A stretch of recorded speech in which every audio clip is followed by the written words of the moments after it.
자기 말씀을 나누고 있는데요. 지난 시간에는 기드온이 에봇이라고 하는 것을 만들었죠. 그런 이야기를 우리가 나누었습니다. 에봇을 만든 것이 기드온에게 실수가 되었습니다. 왜냐하면 함부로 만들어서도 안 되고, 또 왜 만들었는지 성경은 말해주고 있지는 않지만 아마도 자신의 업적이나 뭔가를 기념하기 위해서 만들었으리라고 우리가 생각을 하고, 그것이 결국은 이스라엘 백성들이 음행하게 섬긴, 그러니까 우상이 되게 만들었고, 그래서 자신의 집에 올무가 되었다, 이렇게 그런 말씀들을 우리가 함께 나누었고요. 오늘 본문은 이어서 기드온의 마지막 삶의 모습과 죽음을 이야기하고 있습니다. 특별히 기드온이 아내가 많았다고 말하고 있어요. 아내가 많으니까 자연스럽게 자녀들이 많겠죠. 아들들이 70명이나 됐다고 얘기합니다. 그러니까 성경은 아내를 많이 둔 것을 비판적으로 말합니다. 그러니까 신명기에 보면 이스라엘 왕으로서 아내를 많이 두어서 미혹되지 말라, 이렇게 권면하는 부분이 있습니다. 그러니까 물론 기드온은 왕은 아니었지만 그래도 사사라고 하는 지도자의 위치에 있었으니까 이런 말씀을 무시하면 안 되겠죠. 그리고 또 한 가지, 성경은 자녀가 많은 것은 어떻게 얘기할까요? 자녀가 많은 것은 약간 이중성으로 말하는 것 같기도 합니다. 왜냐하면 족장 시대에 보면 아브라함과 야곱처럼 많은 자녀를 하나님께서 주신 복으로 얘기할 때가 있잖아요. 그리고 실제로 하나님께서 아브라함에게 정말 너의 자손들이 별과 같이 많을 것이다, 이렇게 약속도 해주셨으니까. 근데 사사기 이후의 왕정 시대를 보면 오히려 많은 아내와 또 자녀들로 인해서 안타까운 일들이 일어나는 것을, 그 가정 안에서 그런 일들이 일어나는 것을 보게 되는데, 우리가 대표적으로 그냥 잠깐 생각만 해도 굉장히 위대하고 지혜로운 왕이라고 여겨지는 다윗과 솔로몬도 많은 아내가 있었고 또 많은 자녀들이 있었잖아요. 근데 그 자녀들로 인해서 굉장히 큰 어려움, 일들을 겪는 것을 우리가 보게 됩니다. 근데 오늘 기드온도 많은 아내와 자녀들로 인해서 끔찍한 가정사가 이제 그려지고 있는데, 왜냐하면 기드온의 70명의 아들 중에 이제 오늘 본문에 등장하는 아비멜렉이라고 하는 자녀가 있어요. 근데 이 아비멜렉은 세겜 여인의 첩의 아들이었다, 이렇게 얘기합니다. 그러니까 세겜에 사는 이방 여인의 첩의 아들이었던 겁니다. 이 아비멜렉이 굉장히 비극적인 사건을 일으키는데, 이유는 탐욕 때문입니다. 전에 나누었던 대로 기드온은 백성들이 자신들을 다스려 달라고 하는 요구에 거절을 해요. 단호하게 거절했습니다. 자신도 다스리지 않을 거고, 자신의 아들도 다스리지 않을 거고, 내 손자도 너희들을 다스리지 않고 하나님이 너희를 다스릴 거라는 굉장히 중요한 신앙 고백이죠. 그런데 그런 아버지의 결단과 선포를 굉장히 뒤에서 못마땅해 여겼을 것 같아요. 오늘 본문의 아비멜렉을 보면. 왜냐하면 아비멜렉은 왕이 되고 싶었기 때문에, 그죠? 왕이 되고 싶었습니다. 그 욕망을 드러내고 현실로 옮긴 게 이제 오늘 본문에 기록이 되어져 있습니다. 얼마 전에 크게 흥행했던 한국 영화가 있는데, 왕가 사는 남자라고 하는 영화가 있습니다. 우리 조선시대 6대 왕이었고 세종대왕의 손자가 되는 단종의 이야기를 그린 영화인데, 어린 나이에 왕위에 올랐어요. 아버지 문종이 일찍 돌아갔기 때문에 어린 나이에 왕이 돼서, 근데 자신의 작은 아버지였던 그 세조에 의해서 이제 폐위가 됩니다. 왕의 자리를 빼앗기 위해서 세조가 많은 사람들을 죽이거든요. 형제도 죽이고, 또 왕이 된 다음에도 자신의 정적이라고 생각하는 사람들이 있으면 많은 신하도 다 죽이고, 이런 무참히 다 죽입니다. 그러니까 굉장히 정통의 방법으로 왕이 된 게 아니라 이미 왕이 있었는데 그 왕을 끌어내리고 불의한 방법으로 그 자리에 올랐으니까 얼마나 불안했겠어요. 그래서 살인을 할 수밖에 없죠. 다 죽이고. 그러니까 얼마나 많은 사람들이 그 당시에 피를 흘렸는지 모릅니다. 그러니까 오늘 아비멜렉도 그런 방식인 거예요. 굉장히 끔찍한 일을 저지르는 거죠. 먼저 백성들을 꼬드깁니다. 분명히 앞에서 기드온이 나는 너희를 그리고 내 아들도 내 손자도 너희를 다스리지 않겠다고 했지만 아비멜렉은 그런 아버지의 결단과 약속을 깨뜨리고 아비멜렉을 왕으로 원하는 백성들에게 이렇게 묻는 겁니다. 70명이 너희를 다스리는 게 낫겠느냐 아니면 한 사람이 너희를 다스리는 게 낫겠느냐. 그러니까 70명은 이 기드온의 아들들을 얘기하는 거고 이 한 사람은 자신을 얘기하는 거예요. 아비멜렉 자신을. 그러니까 당연히 백성들은 한 사람이 다스리는 것이 낫겠다 이렇게 생각을 하는 거죠. 그러면서 자신은 너희들하고 내가 피가 섞였다 같다 한 우리가 혈육이다 이런 것을 강조하면서 왕이 되고 싶어하는 마음을 노골적으로 이제 드러냅니다. 여기에다가 또 아비멜렉의 엄마도 합세를 해요. 그러니까 이제 뭔 일이 이렇게 불이하게 되려면 마음이 좋지 않은 사람들이 이렇게 뭉쳐요. 그러니까 예수님 시대도 보면 예수님을 막 죽이려고 몰아내는데 그렇게 원수지간이었던 바리새인과 서기관들이 한편이 되잖아요. 그러니까 그런 것처럼 어떤 불의한 일을 하려면 악한 마음을 먹은 사람들이 또 서로 원수였다가 그 일에 대해서는 또 마음이 하나가 되는 그런 놀라운 모습을 우리가 보게 되는데 마찬가지로 자신의 아들이 조금 그렇게 나쁜 길로 가면 엄마가 좀 막아야 되는데 엄마도 합세를 합니다. 그렇게 백성들이 아비멜렉의 꼬임에 넘어갈 때 아비멜렉이 어떤 일을 하냐면 돈으로 이제 불량배들을 깡패들을 건달들을 이제 고용을 하는 거죠.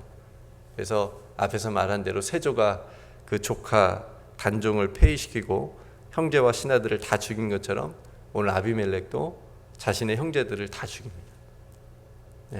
오늘 본문에 보니까 70명 형제들을 다 죽입니다. 굉장히 끔찍한 학살인 거죠. 다행히 막내 아들이었던 기드온의 막내 아들이었던 요담이라고 하는 자식 아들은 죽음을 면하게 됩니다. 혼자 숨어 있었다고 얘기합니다. 그래서 결국 아비멜렉이 이제 왕이 되는 거죠. 그러니까 반짝 왕이 되는 거예요. 그러니까 이런 끔찍하고 비참한 역사가 사사기 안에 들어 있습니다.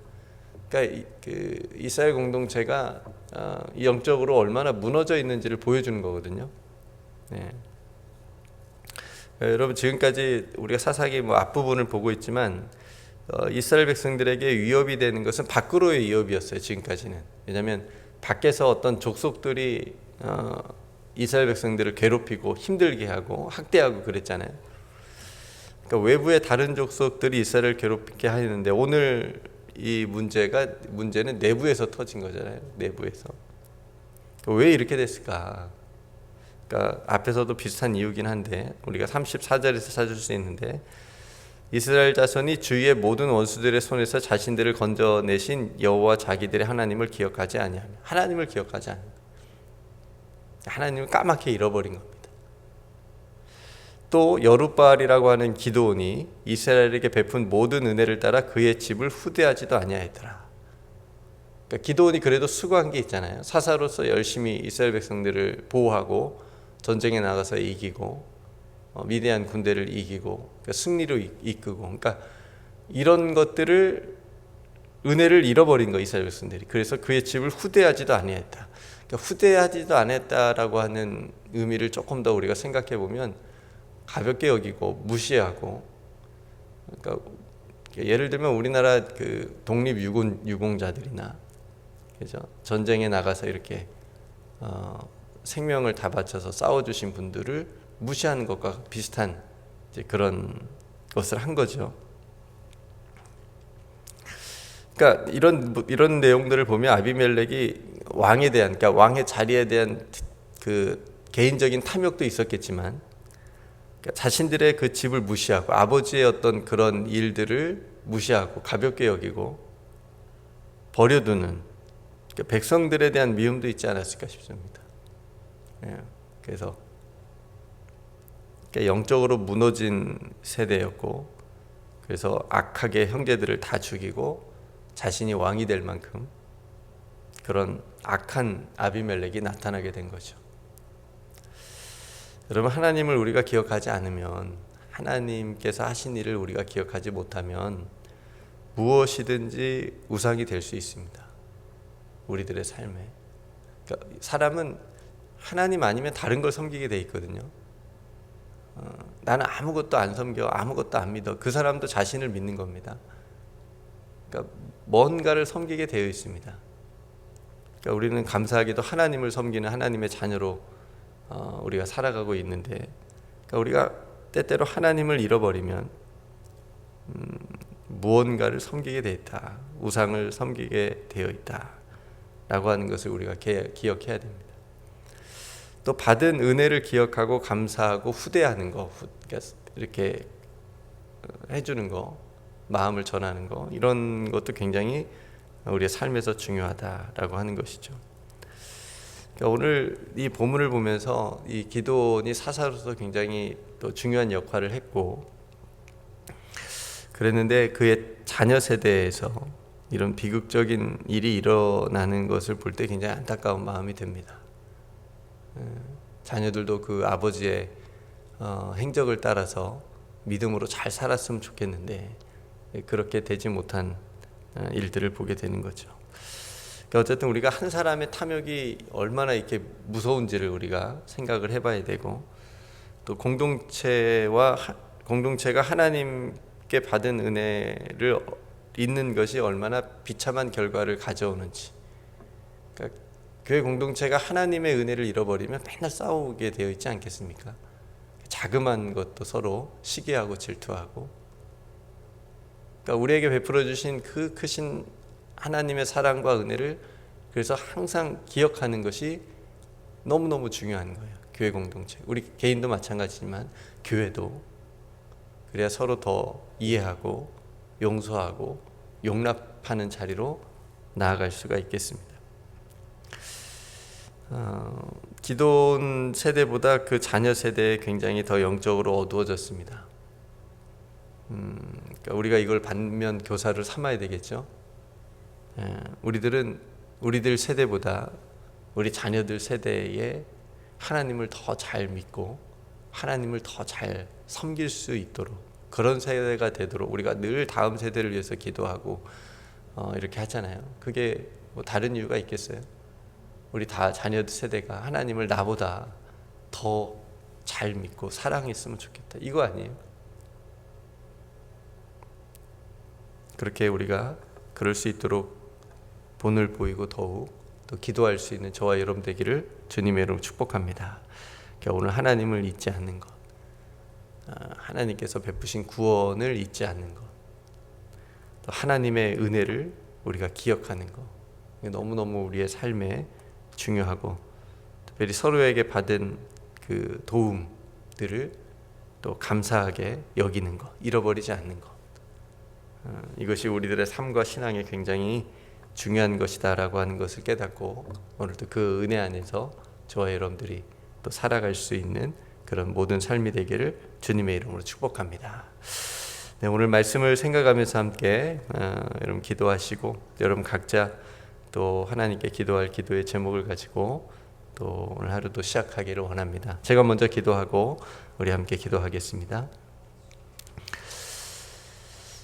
아버지 하나님, 그래도 큰 일을 행했던 사사 기드온이 죽은 후에 이스라엘 공동체가 하나님을 기억하지 못했고 또 기드온의 집을 후대하지 못했다라고 하는 그런 본문을 보면서 이스라엘이 영적인 타락과 또 그로 인해서 기드온의 아들 중에 아비멜렉이 탐욕으로 인해서 끔찍한 일들이 일어난 것을 오늘 나누었습니다.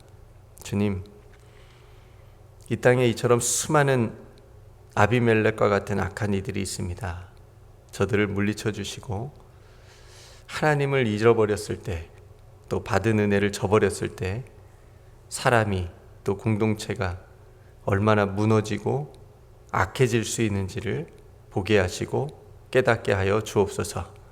주님, 저희들은 하나님께서 베푸신 은혜의 기억이 우리들의 삶과 가정과 신앙과 우리 공동체를 지키는 힘과 능력이 되게 하여 주옵소서. 결코 잃어버리지 않게 하여 주옵소서.